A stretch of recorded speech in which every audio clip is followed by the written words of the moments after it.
But Don Frutos had been stopped short of his objective at the Battle of the Washboard by a small army led by Major Lewis Cayce, composed of recognizably Christian natives of the Yucatán and their pagan Ocelome protectors, and trained by American castaways from another Earth who'd been bound for a different Veracruz to join Winfield Scott's campaign against the President of Mexico.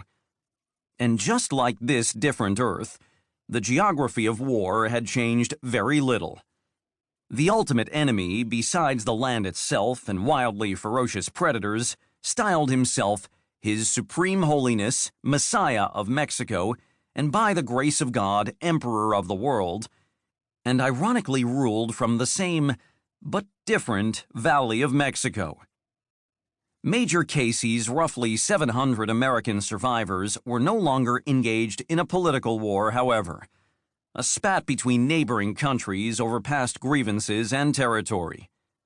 They joined in a war of survival against an existential threat and had a cause they could all believe in.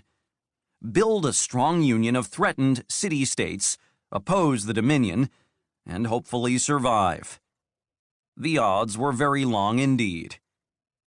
Major Cayce followed his victory over the Doms by marching his still largely American detached expeditionary force and the 1st Uxmal and 1st Ocelome regiments down to fortify Nautla into an impassable strongpoint astride the Camino Militar. So far, the most difficult tasks had been rooting out garaches, repairing the walls and backing them with earth to better resist Dom artillery, and cleaning out years of accumulated filth to make the place tolerably sanitary.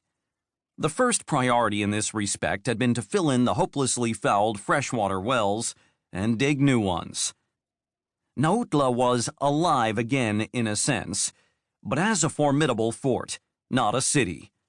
It was in this light Lewis Cayce surveyed it now, standing on the south wall with a collection of his officers and some luminaries from Uxmal. Friends, he hoped and believed. "This isn't exactly what I meant when I urged you to take the war to the Doms," said Alcaldesa Sira Perez in a dissatisfied tone.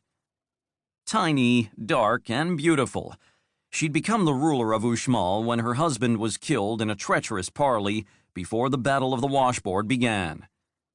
Her suite of advisors included a shrewd, also beautiful Englishwoman named Samantha Wilde, and the oddly inseparable Reverend Samuel Harkin, a tall, bearded, overweight Presbyterian, and Father Orno, a short, slight Uxmalo priest from a vaguely Jesuit tradition. They'd been brought down by the wiry, craggy-faced Captain Eric Holland in HMS Tiger, an elderly, lightly armed, retired British man-of-war that had been carrying European passengers like Samantha away from the old Veracruz after General Scott's invasion there. She'd only incidentally been close to the American Mary Riggs, Xenophon, and Commissary, and the sailing steamer Isidra, taking troops to join General Scott's campaign, when they were all so bizarrely and cataclysmically swept to this world by an appalling, some said supernatural storm. Mary Riggs and Xenophon actually fell to earth miles inland, and Commissary crashed down on the beach. All were hopelessly wrecked with great loss of life, except Isidra, now in the hands of the Doms, and Tiger, which they'd repaired and put to use.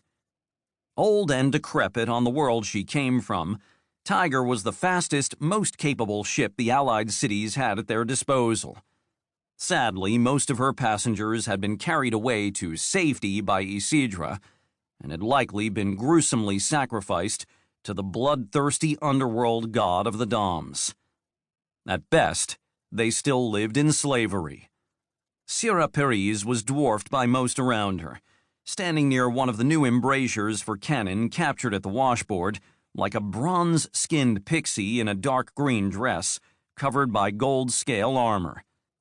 As was customary for widows still in mourning, her long jet-black hair hung loose around her shoulders. Uxmalo women accepting suitors gathered their hair behind their heads, to best display their pretty faces, believed most of the young American soldiers.